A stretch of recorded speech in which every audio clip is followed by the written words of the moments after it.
The blizzard had raged for 11 days, and every cabin in the valley was burning through the last of its firewood. Inside the stone ruins, Ernst Schaeffer sat in his shirt sleeves, the massive walls around him radiating warmth like a summer afternoon, though no fire had burned in his hearth for 6 days.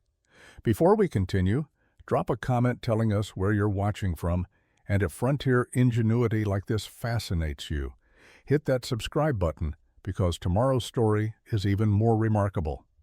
The temperature outside was 42 degrees below zero.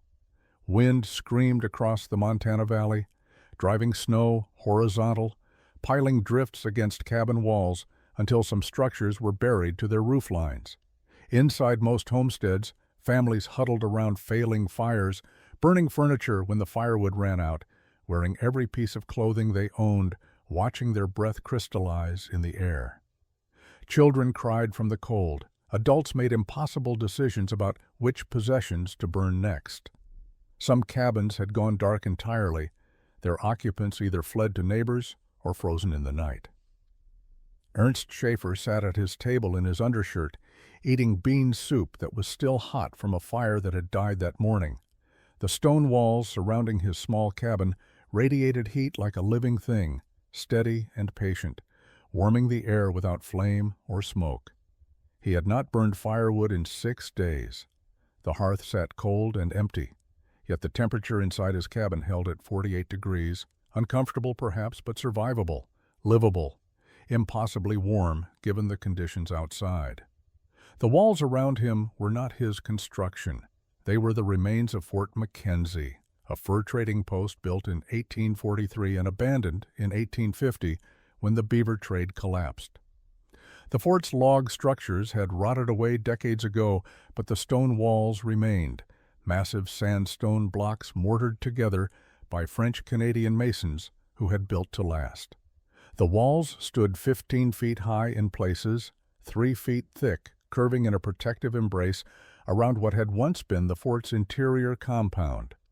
Most settlers who passed the ruins saw nothing but old stone and wasted space.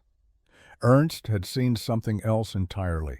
His cabin was small, barely 16 feet square, built of horizontal logs in the traditional manner, but it was not built beside the ruins or near the ruins. It was built inside them, nestled against the curved stone wall like a child pressed against its mother's side. The massive stones formed the north and west walls of his living space, their dark surfaces treated with lamp black, absorbing every bit of warmth from the autumn sun, and the carefully designed chimney that wound through the stone mass like a river through canyons. For 4 months, Ernst had heated those stones, charging them with thermal energy, storing summer and autumn warmth in 3-foot-thick batteries of sandstone that now, in the depths of January's cruelest blizzard, were saving his life. Outside, someone was shouting. Ernst set down his spoon and listened. The voice came again, desperate, nearly lost in the wind. He pulled on his wool shirt and heavy coat, though the cabin was warm enough he barely needed them. When he opened his door, snow blasted inward. A man stood in the drifts, face wrapped in frozen cloth, barely recognizable. It was Jacob Reinhardt, his nearest neighbor, a homesteader whose cabin stood half a mile east on open ground. The man collapsed against the doorframe. Ernst Schaeffer had arrived in Montana Territory in November of 1867, 1 year and 2 months before the blizzard that would prove everything. He came west on the Bozeman Trail with a wagon train of 40 families, former Union soldiers and their wives mostly, people looking for land and distance from the war that had ended 2 years prior. Ernst had served as an engineer in the Army of the Potomac, building bridges and fortifications, watching men die from Confederate bullets and from simple cold. When supply lines failed and winter came early, he was 38 years old, unmarried, carrying $700 in gold he had saved from his military pay and from work as a stonemason before the war. His father had been a master mason in Bavaria, trained in the guild system, and Ernst had apprenticed under him from age 12 until he emigrated to America at 21. He knew stone the way some men knew horses or timber. He understood how it absorbed heat, how it released it, how properly laid masonry could stand for centuries while wood rotted in decades. The wagon train reached the Gallatin Valley in early December. Most families claimed land near the established settlement at Bozeman, wanting proximity to supplies and neighbors. Ernst rode 3 days north into the valley of the Shields River, looking for something specific. He found it on the 4th day. Fort Mackenzie sat on a rise overlooking the frozen river, its stone walls still standing, despite 17 years of abandonment.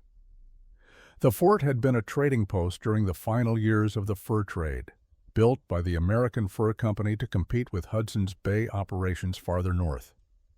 It had been substantial in its day.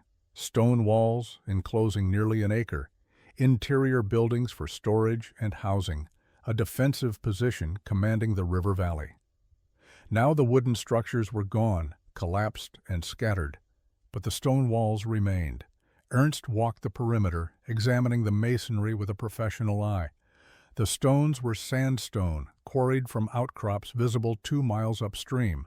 The blocks were well cut, fitted with minimal mortar, laid by someone who knew their craft. The walls varied in height from 10 to 15 feet, 3 feet thick at the base, tapering slightly toward the top. Weather had damaged some sections, but most of the structure was sound. The south-facing interior curve was nearly intact, a sweeping arc of dark stone that would catch full winter sun from dawn until mid-afternoon. Ernst filed a homestead claim that included the fort ruins. The land office clerk in Bozeman thought he was foolish.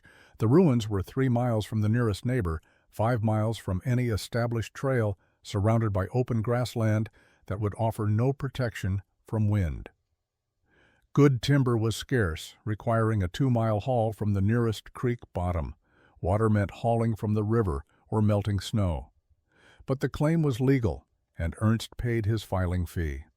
By mid-December, he had built a temporary dugout shelter against the south wall and began planning his cabin. Winter came hard to the Shields River Valley. By January, the temperature rarely climbed above zero. Ernst worked when weather permitted, cutting logs from the creek bottom, hauling them to his claim with a borrowed mule. He lived in his dugout, a cave excavated into the hillside and covered with logs and sod, warmed by a small fire and insulated by earth. It was miserable but survivable. Other homesteaders in the valley lived similarly, waiting for spring to build proper cabins. His nearest neighbor was William Cotter, an Irish immigrant who had claimed land half a mile downstream. William was 26, newly married, his wife Margaret pregnant with their first child. They lived in a cabin William had built in October, before the serious cold arrived. The cabin was typical frontier construction, logs notched at corners, mud chinked between gaps, a single room 14 feet square, a stone fireplace built against one wall, a plank door, one small window covered with oiled paper. It had taken William 5 days to build, with help from 2 other settlers. By frontier standards, it was adequate. Ernst met William in late January when both men were cutting firewood along the creek. They worked near each other for several hours, the kind of parallel labor common among isolated settlers. William was friendly, talkative in the way young men often are, optimistic about spring and the farm he would establish. He asked about Ernst's plans for the fort ruins. Ernst explained his intention to build inside the walls, to use the stone mass for thermal storage. William listened politely, but clearly thought the idea strange. Why complicate construction?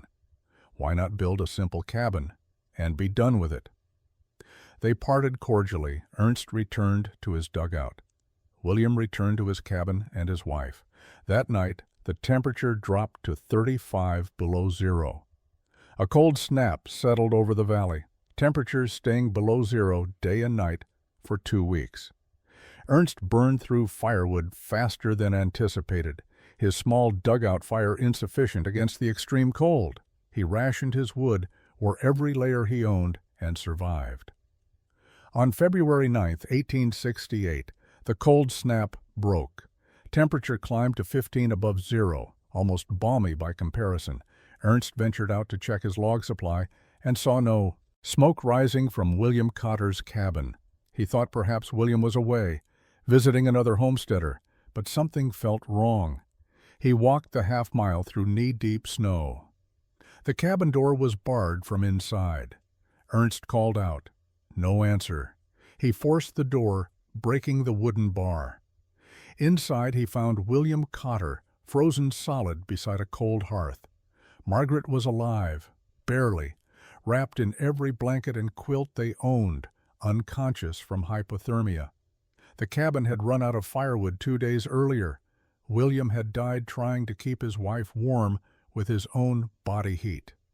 Ernst carried Margaret Cotter to his dugout and spent 3 days bringing her back from the edge of death. She survived, but the baby she carried did not.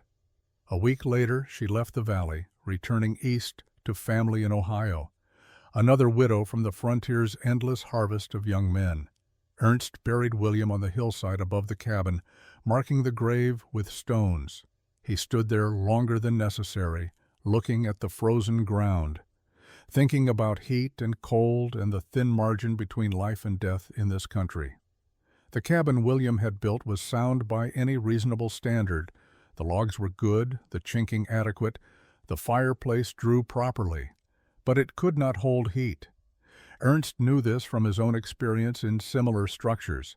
He had served in winter camps during the War, lived in log huts that required constant fires to remain livable. The moment a fire died, the interior temperature plummeted. Wood was a poor insulator. Gaps between logs leaked heat like sieves leaked water. A frontier cabin was essentially a wooden box that required continuous fuel to maintain warmth. When fuel ran out, the box became a tomb. Ernst thought about the buildings he had known in Bavaria. His father had done restoration work on castles and manor houses, structures built in medieval times from stone. Ernst had spent summers working alongside his father, learning to repoint mortar, replace damaged blocks, understand how these buildings functioned. He remembered the thick stone walls of those places, how they stayed cool in summer and held warmth in winter. He remembered his father explaining thermal mass, not with scientific terms but with practical observation. Stone absorbs heat slowly and releases it slowly. A stone building, heated all day by sun or fire, would stay warm long into the night. The thicker the stone, the longer it held heat. The principle was simple physics, though Ernst did not think of it in those terms. He thought of it as stone memory. Stone remembered warmth. It held on to heat the way earth held water, releasing it gradually over time. A 3-foot thick stone wall heated throughout autumn would retain that warmth deep into winter, radiating it slowly, steadily, long after any fire had died. It was the opposite of wood, which burned hot and fast and left nothing behind but ash. The fort ruins represented thousands of cubic feet of sandstone, already in place, already positioned to catch southern sun, already formed into protective walls. If Ernst built his cabin not beside those walls but against them, integrated with them, heated them deliberately throughout the warm months, the stone would become a thermal battery. It would store summer heat and release it through winter. The cabin would not depend entirely on continuous fire. It would have a reserve, a backup system, something William Cotter's cabin had completely lacked. Spring came late to the Shields River Valley. Snow lingered until mid-April, and the ground stayed frozen until May. Ernst spent those months planning his cabin with the precision of an engineer. He drew diagrams in a leather-bound notebook, calculating sun angles, heat transfer rates, chimney dimensions. Other settlers thought he was wasting time. Spring was short in Montana. Smart homesteaders started building the moment ground thawed, racing to complete cabins before summer ended, and another winter arrived. Ernst waited until May 15th to begin construction. By then, word had spread about his intentions. He planned to build inside the fort ruins against the south-facing stone wall, creating what he called a hybrid structure. When he explained this to other settlers during a supply run to Bozeman, The response was immediate and unanimous. He was making a terrible mistake. Stone was cold, they told him. Everyone knew this. Stone pulled heat from the air, made buildings colder, not warmer. Why build against stone when you could build with good timber that provided natural insulation? The ruins were remnants of a failed enterprise, probably cursed, certainly unlucky. Men had died at Fort McKenzie during Indian attacks in the 1840s. The place had bad history. Better to build on fresh ground with no associations. Ernst tried to explain thermal mass, heat capacity, the difference between conductive cooling and radiative warming. His audience listened with polite incomprehension. These were practical men who understood axes and plows, not abstract principles of physics. One settler, a former Missouri farmer named Thomas Wade, shook his head slowly. "You are building a stone tomb," he said. "You will freeze in that thing come winter." The name stuck. By June, everyone in the valley called Ernst's project Schaeffer's Tomb. Men would ride past the fort ruins, see Ernst working alone among the stones, and call out jokes. "Building your grave early, Ernst? Saving the rest of us the trouble of digging when you freeze?"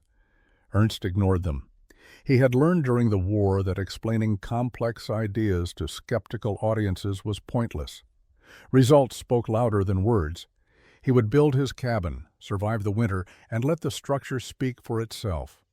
The mockery intensified as construction progressed. Ernst worked slowly, methodically, in ways that made no sense to frontier building practices. He spent a full week just clearing debris from inside the fort walls, hauling away rotted logs and accumulated dirt until he exposed the original stone floor. He spent another week digging a foundation trench for his cabin walls, something no one bothered with for simple log construction. He rejected perfectly good logs because they had too much taper or irregular grain. He insisted on debarking every log completely, using a draw knife to strip them to bare wood, a process that added days to his work. By July, other settlers who had started building in early May were finishing their cabins, moving families out of temporary shelters into permanent homes. Ernst was still selecting and preparing logs. Thomas Wade rode by one afternoon, watched Ernst carefully shaping a log with his draw knife, and laughed.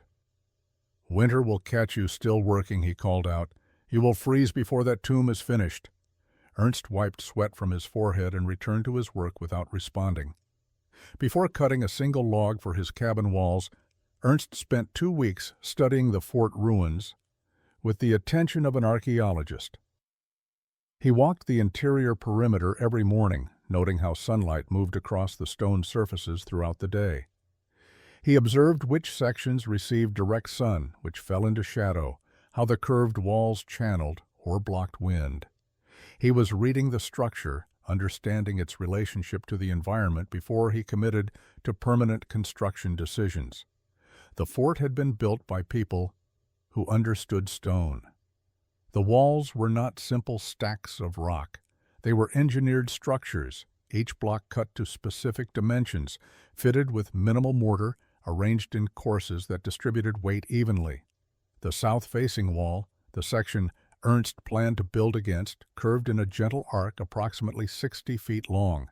The curve was deliberate, not decorative. It created a natural sun trap, focusing solar radiation into the interior space the way a reflector focuses lamplight. Ernst measured the wall thickness by examining damaged sections where stones had fallen away. 3 feet at the base, tapering to 2.5 feet at the top. The sandstone blocks were dense, hard, with minimal porosity. Good thermal mass required dense materials. Porous stone, like pumice, held little heat. Sandstone was ideal, almost as good as granite, far better than limestone. The color mattered too. These blocks were dark brown, almost rust-colored from iron oxide in the stone. Dark surfaces absorbed solar radiation more efficiently than light surfaces. The builders probably chose this stone for durability, not knowing they were also selecting superior thermal performance. The interior face of the wall, the surface that would form part of Ernst's cabin space, showed weathering but remained structurally sound. Mortar had deteriorated in places, leaving gaps between stones. Ernst planned to repoint this mortar, filling gaps with fresh lime mortar he would make himself. Solid mortar was essential. Air gaps reduced gaps. Thermal conductivity prevented the stone mass from functioning as a unified heat battery. He wanted these stones to act as a single thermal unit, not separate blocks with air spaces between them. He identified the optimal location for his cabin within the fort perimeter. The south wall curved, creating various positions where a structure could be placed. Ernst chose the center of the arc, the point where the wall curved most dramatically, creating the deepest sun trap. At this location, the stone wall would receive direct sunlight from sunrise until 2 hours before sunset, maximizing solar gain during short winter days. The position also provided protection from north wind, the primary source of heat loss during Montana winters. He marked the cabin footprint with stakes and string, 16 feet square, giving him 256 square feet of interior space. Small by homestead standards, but adequate for one man, and easier to heat.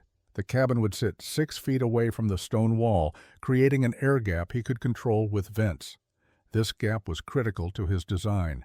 It would allow him to manage heat transfer between the thermal mass and living space, opening vents when he wanted heat, closing them when he wanted to preserve stored warmth. Construction began in earnest on June 1, 1868. Ernst started with the foundation, digging a trench 18 inches deep around his marked perimeter. Other settlers built directly on ground, accepting that their cabins would settle and shift as earth froze and thawed. Ernst could not accept settling.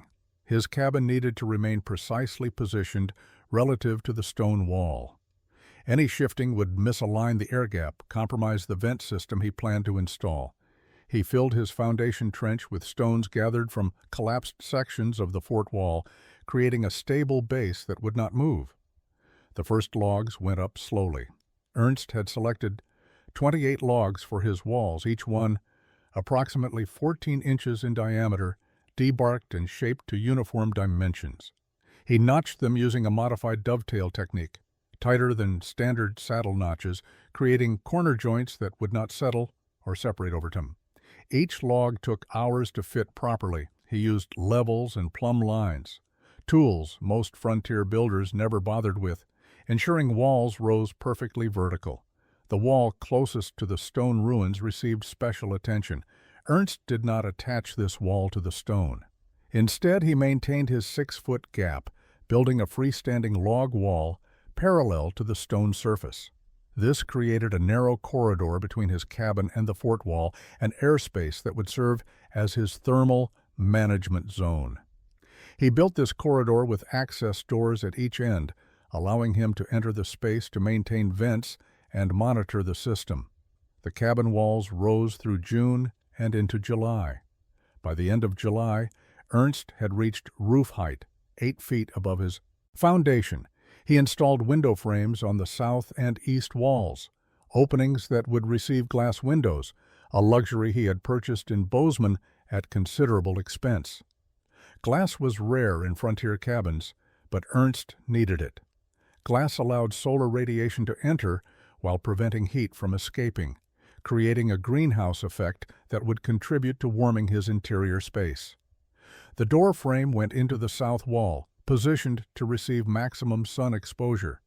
Ernst built this frame from heavy timbers, mortised and pinned together, creating a rigid structure that would not warp or twist.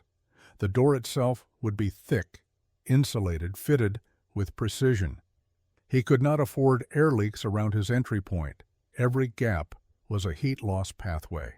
With walls complete, Ernst turned his attention to the most critical element of his design, the chimney. Standard frontier fireplaces were simple affairs, stone or mud structures built against an exterior wall with straight chimneys rising directly up. These fireplaces heated the air inside a cabin, but wasted most of the heat energy from burning wood, sending it straight up the flue and out into the atmosphere. Ernst planned something radically different, a system that would capture waste heat and use it to charge his thermal mass. The chimney Ernst designed was unlike anything built in Montana Territory. Standard frontier practice placed a fireplace against an exterior wall with a straight vertical flue, simple, fast to construct, adequate for cooking and basic heat, but wasteful. Ernst knew from his engineering training that most heat from burning wood escaped directly up a straight chimney, lost to the outside air. He intended to capture that waste heat and deposit it where it mattered most, inside the 3-foot-thick stone wall. He began by excavating into the fort wall itself. Using hammer and chisel, he cut a channel into the sandstone blocks, creating a horizontal passage 2 feet wide and 18 inches tall, running 6 feet into the wall's interior. This took 3 weeks of careful work. Sandstone was softer than granite, but still required patient, methodical removal. He could not simply smash his way through. The surrounding stones needed to remain stable, bearing the weight of the wall above. The horizontal passage became the foundation of his heat exchange system. He built his fireplace at the mouth of this passage, on the interior side of the cabin's west wall. The firebox itself was conventional: fire brick lining, cast iron grate, approximately 3 feet wide and 2 feet deep. But instead of rising straight up, the flue from this firebox entered the horizontal passage, channeling smoke and hot gases into the stone mass. Inside the passage, Ernst constructed a baffle system using flat stones set at angles. The baffles forced smoke to follow a winding path, traveling back and forth through the passage like a snake moving through grass. This serpentine route maximized contact between hot gases and cold stone, transferring heat through conduction. The longer smoke stayed in contact with stone, the more heat transferred. A straight flue kept smoke moving fast, minimizing heat exchange. Ernst's baffled passage slowed everything down. After traveling 6 feet horizontally into the wall, the flue turned upward. Ernst had chiseled a vertical shaft rising through the remaining height of the wall and continuing above the roofline. This vertical section was narrower than the horizontal passage, only 8 inches square, creating draw that pulled smoke upward and out. Even this vertical section was not straight. Ernst angled it slightly, creating more surface contact, extracting every possible degree of heat before smoke escaped. The entire chimney system represented a heat exchanger, converting wood fuel into thermal energy stored in stone rather than wasted in atmosphere. When Ernst burned a fire, flames heated the firebox and immediate cabin air. But simultaneously, hot smoke flowing through the stone passages heated the wall's interior, depositing energy deep inside the thermal mass where it would be stored for days or weeks. Other settlers who saw what Ernst was building thought he had lost his mind. Thomas Wade visited in late August, examined the chimney construction, and declared it overcomplicated nonsense. "Your fire will not draw," he said. "Smoke will back up into your cabin." Ernst had calculated the flue dimensions carefully. He knew the system would work, but he did not argue. By September 1st, the chimney was complete. Ernst lit his first test fire using dry pine kindling. Smoke rose cleanly through the flue, drawing perfectly. He placed his hand against the stone wall near the horizontal passage. Within an hour, he could feel warmth radiating from stones that had been cold that morning. With the chimney functional and walls complete, Ernst turned his attention to surface treatment. The interior face of the fort wall, the sandstone surface that would radiate heat into his living space, needed modification. In its natural state, the stone was medium brown, weathered by 17 years of exposure. This color was acceptable, but not optimal. Ernst understood that dark surfaces absorbed and radiated thermal energy more efficiently than light surfaces. He needed to darken the stone. He began by mixing lamp black, a fine soot collected from incomplete combustion of pine resin. He had been collecting this material throughout summer, burning pine pitch in a covered container, scraping the accumulated soot from the interior surfaces. The process was slow and tedious. Each burning session produced only a few ounces of lamp black. By late August, he had accumulated nearly 5 pounds of the black powder stored in a clay pot sealed with wax. To the lamp black, he added boiled linseed oil, heated until it thickened slightly, creating a paint-like consistency. Linseed oil served multiple purposes. It acted as a binder, holding the lamp black particles in suspension. It penetrated into the sandstone's porous surface, carrying pigment deep into the stone rather than leaving it sitting on the surface. And it created a slight sheen when dried, a finish that would enhance thermal radiation while protecting the stone from moisture damage. He tested his mixture on a small section of wall, applying it with a brush made from horsehair tied to a wooden handle. The stone transformed from brown to deep black, the color of coal, the color of maximum absorption. Ernst waited 3 days for the test section to dry completely, then placed his hand against it. The black surface felt slightly warmer than untreated stone nearby, even without direct sun exposure. The treatment was working. Over the next 2 weeks, Ernst painted the entire interior surface of the fort wall, covering approximately 300 square feet of stone. He worked from scaffolding built from scrap lumber, reaching the upper portions of the wall where his cabin ceiling would eventually meet stone.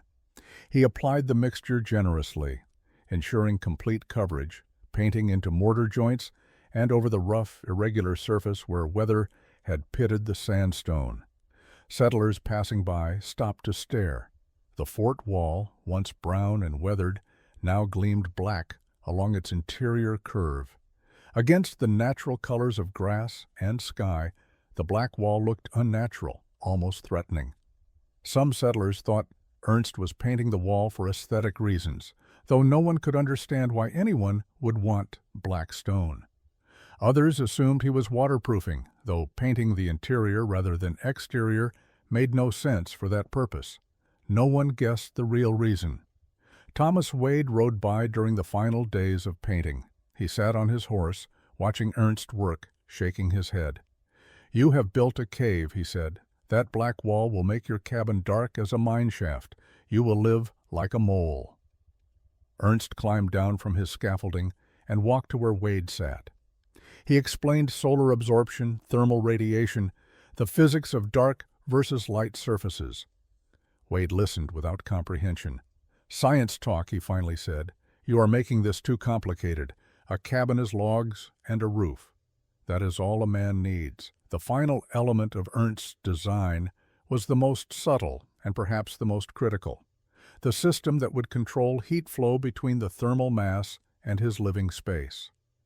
The 6-foot gap between his cabin's west wall and the fort's stone surface created a corridor, an airspace that could either facilitate or prevent heat transfer depending on how Ernst managed it. This corridor needed active control, a way to open or close the thermal connection between stone and cabin. Ernst built a series of vents, rectangular openings cut through his cabin's west wall at 3 heights, near the floor, at mid-wall, and near the ceiling. Each opening was 18 inches wide and 12 inches tall, framed with carefully fitted lumber. These vents would allow air to circulate between the corridor and his cabin interior, carrying heat from the warm stone wall into his living space through convection.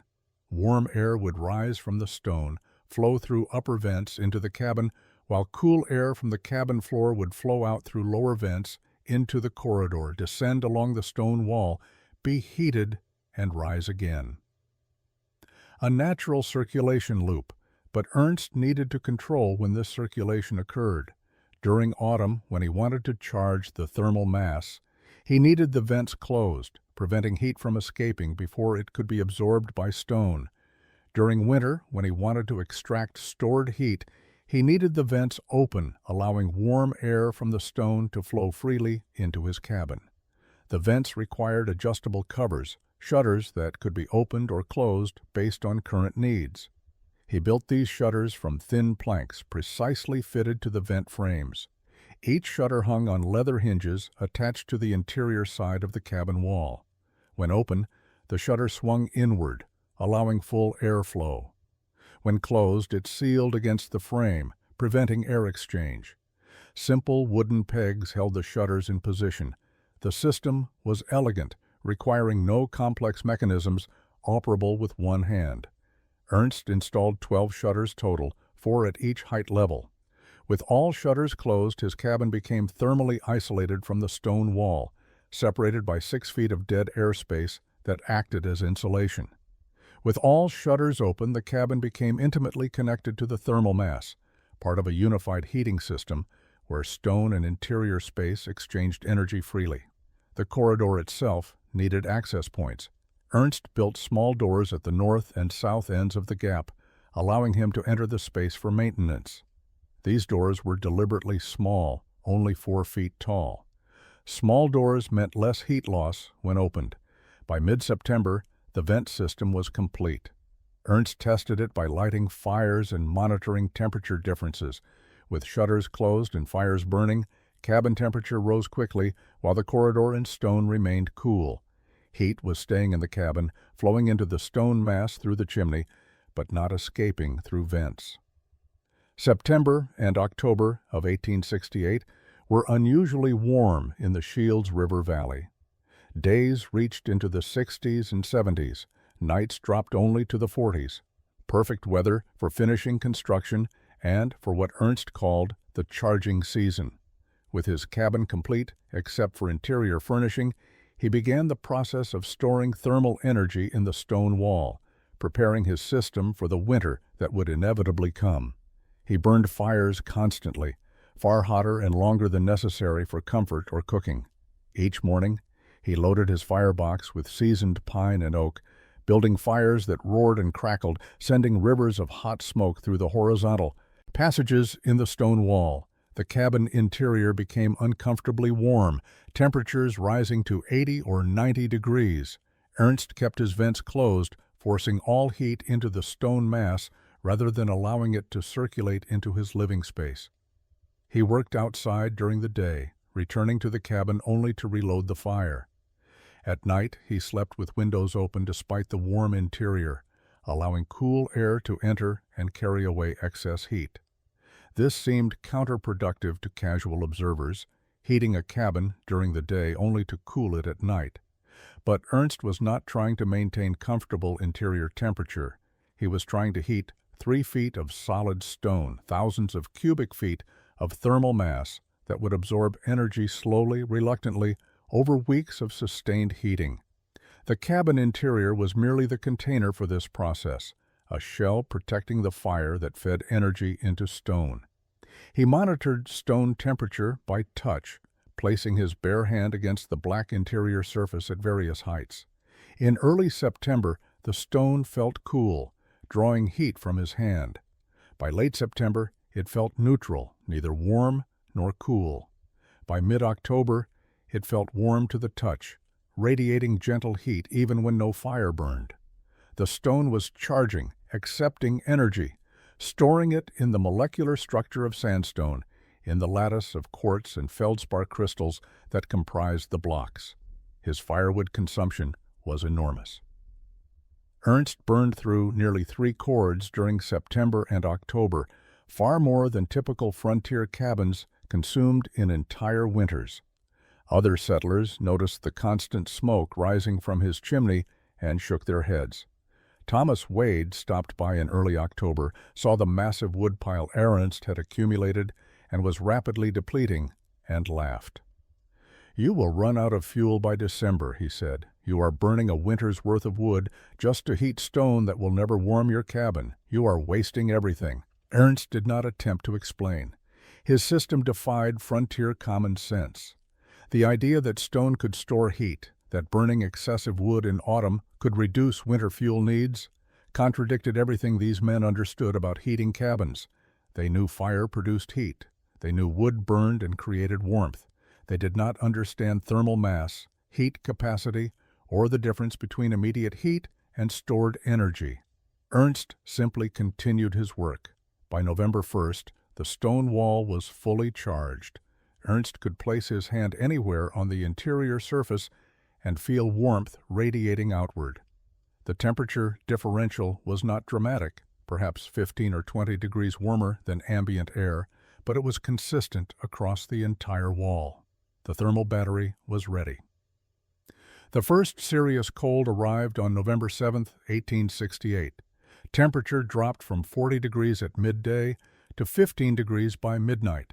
Wind came from the north, steady and cold, carrying the smell of distant snow. Other cabins in the valley saw smoke rising from chimneys as families lit evening fires.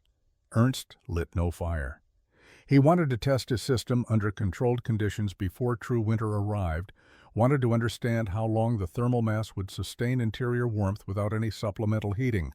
He closed all windows and sealed his door, eliminating drafts. He opened all 12 vent shutters, establishing full circulation between his cabin interior and the corridor along the stone wall. Then he waited, monitoring interior temperature with a mercury thermometer he had purchased in Bozeman, one of his few luxuries. The thermometer hung on the east wall, away from direct influence of the stone mass, measuring general cabin air temperature. At 6 o'clock that evening, with exterior temperature at 12 degrees and falling, interior temperature read 62 degrees. Ernst ate a cold supper of bread and dried meat, requiring no cooking fire. He read by lamplight a book of German poetry he had carried from his previous life. At 10 o'clock, he checked the thermometer again, 58 degrees. The cabin was cooling, but slowly, far more slowly than a standard log structure would cool without fire. He banked his lamp and went to sleep under a single wool blanket. Morning came cold and clear. Ernst woke to frost on his windows, condensation frozen on the glass interior. But the cabin air felt comfortable, not the bone-deep cold of unheated structures. He checked his thermometer, 53 degrees.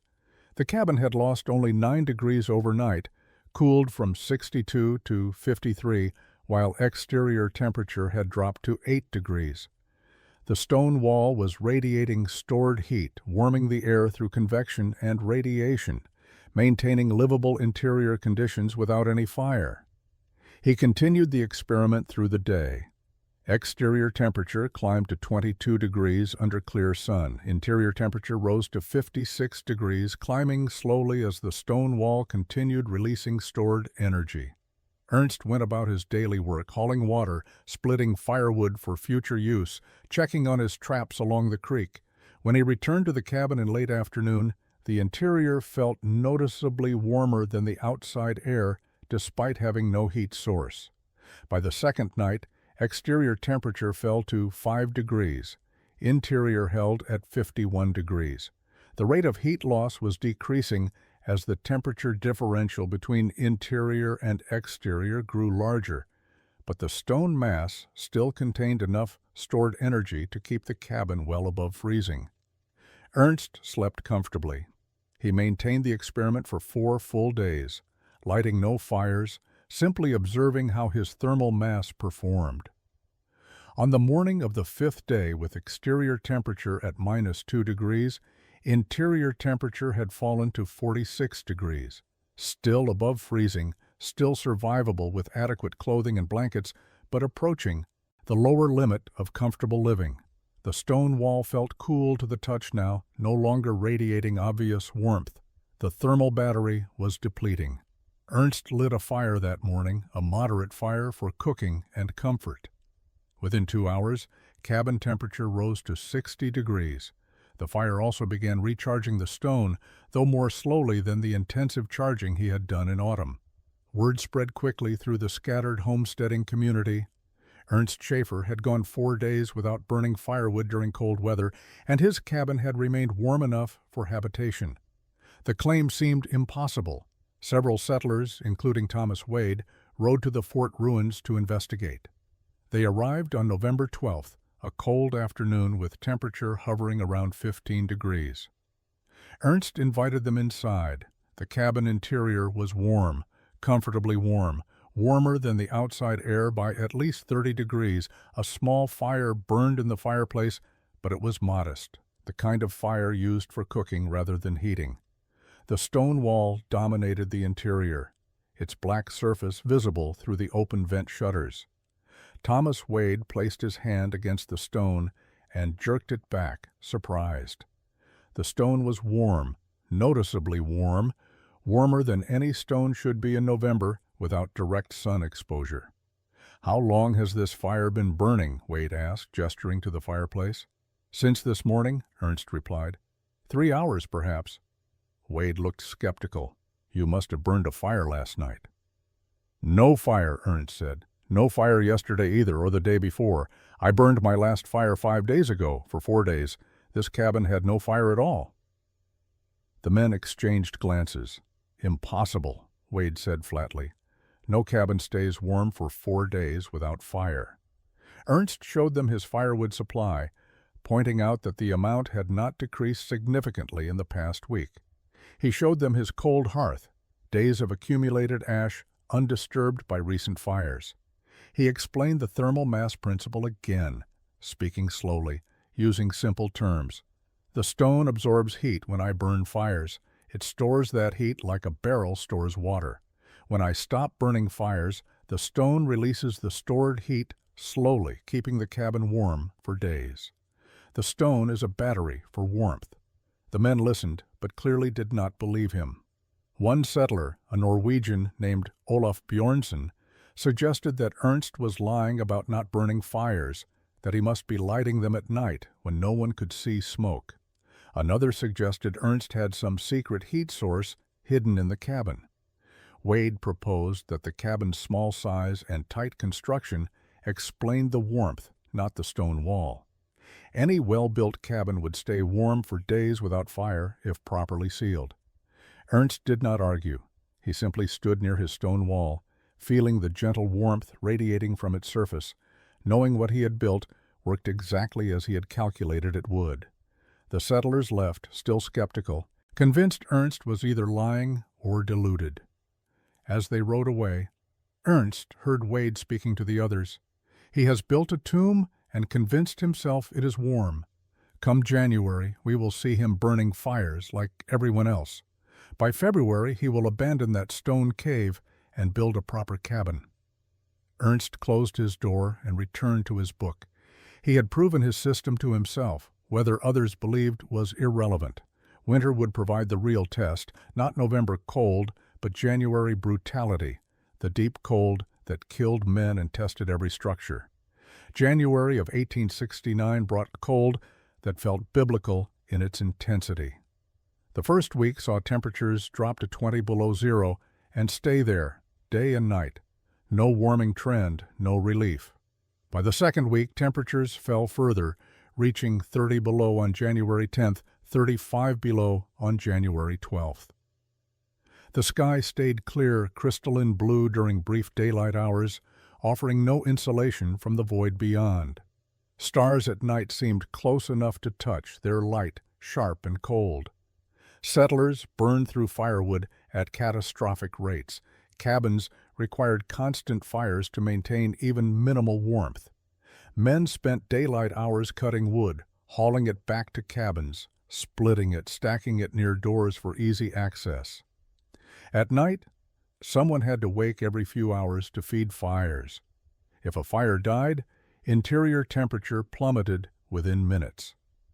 Frost formed on interior walls. Water buckets froze solid. Children developed frostbite while sleeping under every available blanket. Ernst managed his system carefully. He burned moderate fires during the coldest hours, early morning and evening, using the fires to recharge his thermal mass and provide direct warmth. During midday, even in January, he often let his fire die down or go out entirely. The stone wall continued radiating stored heat, maintaining interior temperature at livable levels.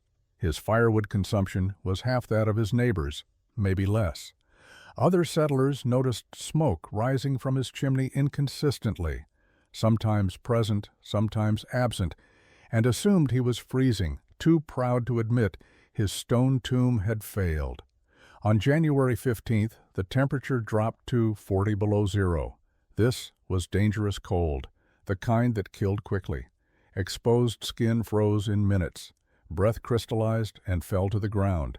Metal tools became brittle. leather cracked. This was the cold that killed William Cotter 1 year earlier. Ernst checked his thermometer. Interior temperature read 48 degrees with no fire burning. He had let his hearth go cold the previous evening as an experiment. The cabin had cooled overnight, but remained well above freezing. The stone wall felt warm to his touch, still holding stored energy from fires burned days earlier. He lit a fire that morning, not from necessity, but from caution. At 40 below exterior temperature, he wanted thermal reserves. The fire rewarmed the cabin quickly and added energy back into the stone mass.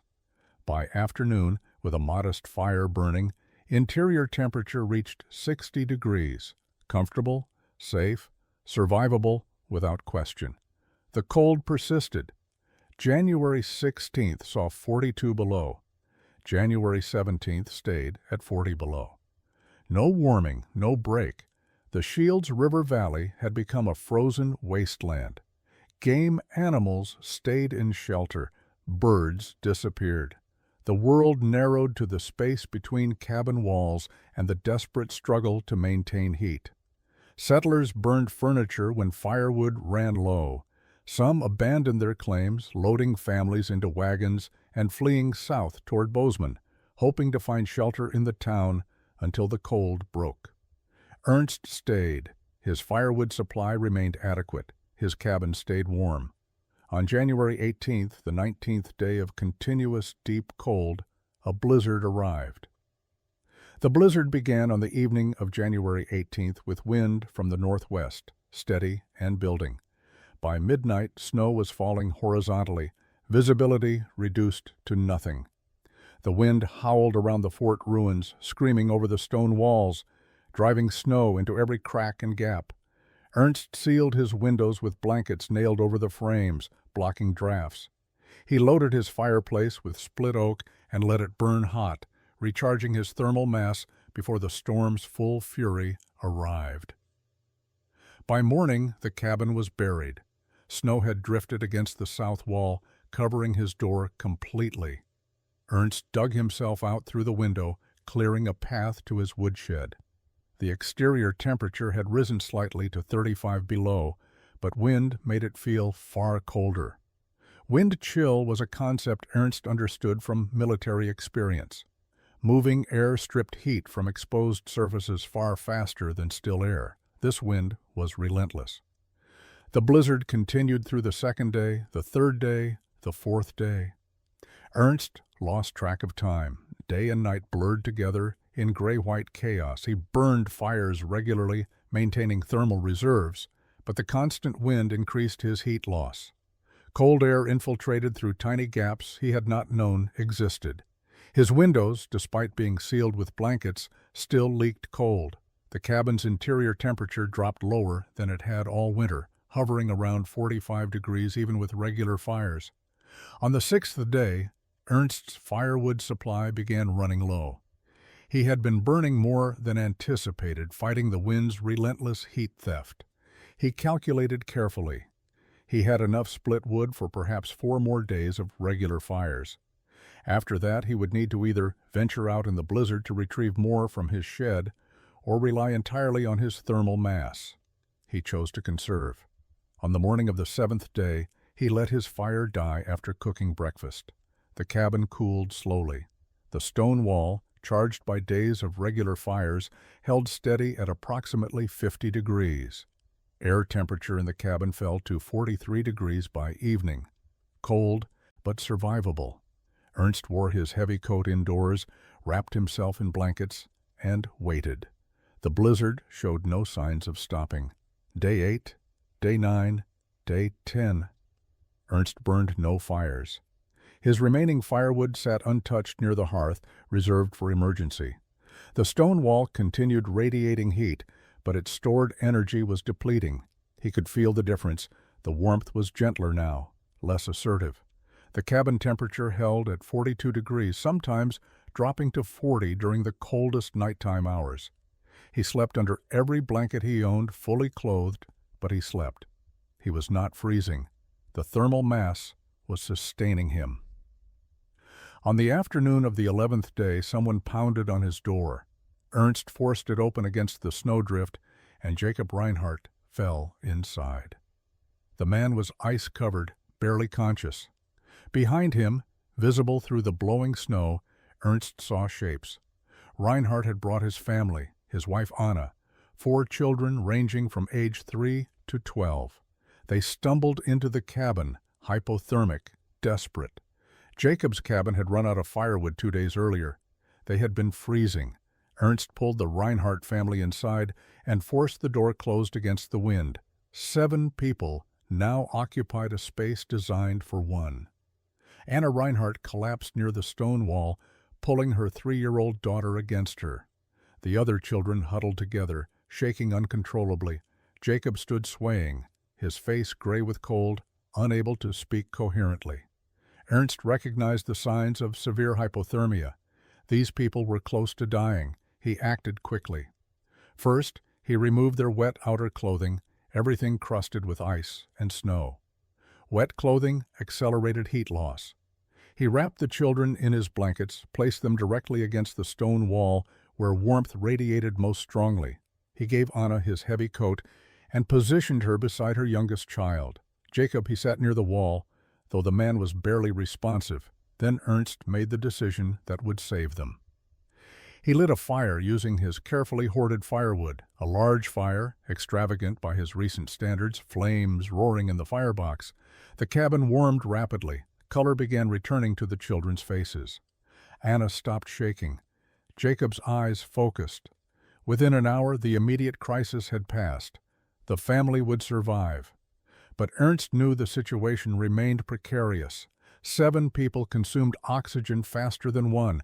Body heat from 7 people would warm the cabin, reducing his heating needs, but they also required food, water, space. His supplies were calculated for 1 person through winter. 7 people would deplete everything in days. And the blizzard continued. There was no possibility of the Reinhardt family returning to their cabin, even if it still stood. They were trapped here until the storm ended. Ernst organized the space efficiently. The children slept against the stone wall, warmest position. Anna and Jacob took the floor near the fireplace. Ernst took the coldest spot near the door. He rationed his food supplies, making bean soup that would stretch, bread that could feed multiple people. Water was abundant from melting snow. Fuel remained the critical constraint. He burned fires sparingly, only enough to maintain interior temperature at 45 degrees, not comfortable, but adequate with blankets and body heat. The stone wall, recharged by his large initial fire, provided baseline warmth. The family's body heat added additional degrees. The system balanced. Jacob recovered enough to talk by the 2nd day of their refuge. He explained what had happened. His cabin, built on open ground half a mile east, had burned through its firewood supply by the 8th day of the blizzard. He had tried to venture out to his woodshed, but could not navigate the whiteout conditions. The family had huddled together for warmth as the cabin grew colder. By the 10th day, interior temperature had fallen below freezing. Ice formed on interior walls. Jacob knew they would die if they stayed. He made the desperate choice to leave during the storm, heading toward the fort ruins, hoping Ernst would take them in. Ernst asked about other families. Jacob knew of at least 2 other households running critically low on firewood. The blizzard had caught everyone unprepared. No one anticipated it would last this long. The blizzard finally broke on the morning of January 30th, the 13th day since it began. Wind ceased. Snow stopped. The sky cleared to brilliant blue. Exterior temperature remained at 30 below, but without wind, the cold felt manageable. Ernst opened his door to a transformed landscape. Snow had drifted 15 feet deep in places, burying fences, covering landmarks, reshaping the valley into an unfamiliar white desert. Jacob Reinhardt and his family left that afternoon, walking carefully through the snow back to their cabin. Ernst watched them go, knowing what they would find. Their cabin would be intact structurally, but uninhabitable. Interior frozen solid, supplies ruined. They would likely leave the valley, join the exodus of families abandoning their claims after this brutal winter. He was correct. Within 2 weeks, the Reinhardts had packed their remaining possessions and headed south. But before they left, Jacob told everyone what had happened, how Ernst's cabin had stayed warm without fires, how the stone wall had radiated heat for nearly 2 weeks while the blizzard raged, how 7 people had survived in comfort while others froze. The story spread through the surviving settler community like fire through dry grass. Thomas Wade visited in early February. The mockery was gone from his voice. He asked detailed questions about the thermal mass system, the chimney design, the vent controls. Ernst answered everything honestly, explaining principles, showing construction details. Wade touched the stone wall, still warm despite Ernst burning only minimal fires since the blizzard ended. "How long did this take you to build?" Wade asked. 4 months, Ernst replied. Wade nodded slowly. "I built my cabin in 5 days," he said. "This winter, I nearly died in it 3 times." Other settlers came with similar questions. A Norwegian homesteader named Olaf Bjornson asked if Ernst would help him build a similar system. His cabin stood near another section of the fort's stone walls, partially collapsed but still substantial. Together, they could restore the wall and build Bjornson's cabin using the same thermal mass principles. Ernst agreed. Spring came late that year. Snow persisted until May. But when the ground finally thawed, construction began. Ernst helped Bjornson through the summer of 1869. They rebuilt a section of fort wall, strengthened the foundations, integrated a cabin, using Ernst's design principles. The work took 4 months, but by October, Bjornson had a functioning thermal mass cabin. 2 other families built similar structures that summer, both using remaining sections of Fort Mackenzie's walls. By autumn of 1869, 4 cabins in the Shields River Valley incorporated thermal mass heating. The settlers stopped calling them tombs. They called them stone-backed cabins, or sometimes Schaeffer-style construction. The name stuck. When new homesteaders arrived in the valley, they asked about the strange cabins built into old fort ruins, and surviving settlers explained how stone could hold heat for weeks, how proper design could mean the difference between life and death. Ernst Schaeffer never married. He lived in his cabin at Fort Mackenzie for 22 years, trapping in early years, later raising cattle on the grasslands surrounding the ruins. His homestead prospered modestly. He was not wealthy but comfortable, self-sufficient, content with solitude. Each autumn, he performed his charging ritual, burning fires to load his thermal mass with stored energy. Each winter, his cabin stayed warm while blizzards raged outside. The system never failed him. Word of thermal mass construction spread beyond the Shields River Valley. Settlers moving into Montana Territory specifically sought locations with existing stone structures, abandoned forts, old trading posts, even collapsed chimneys from previous failed homesteads. Anything with significant stone mass became valuable. By the late 1870s, builders were constructing stone walls specifically for thermal mass, creating their own ruins intentionally rather than relying on found structures. The techniques evolved. Some builders created double wall systems with insulation between inner and outer stone layers.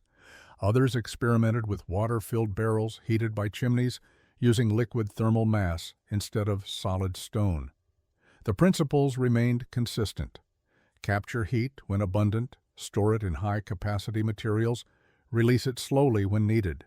Ernst's core innovation, the serpentine chimney heating stone from inside, became standard in cold climate frontier construction throughout the Northern Territories. Ernst died on March 4, 1891, at age 64. A neighbor found him 3 days later, peacefully in his bed, apparently having died in his sleep. No dramatic end, no tragedy, just the quiet conclusion of a life lived carefully. He was buried in the small cemetery outside Livingston, the town that had grown from the settlement at Bozeman.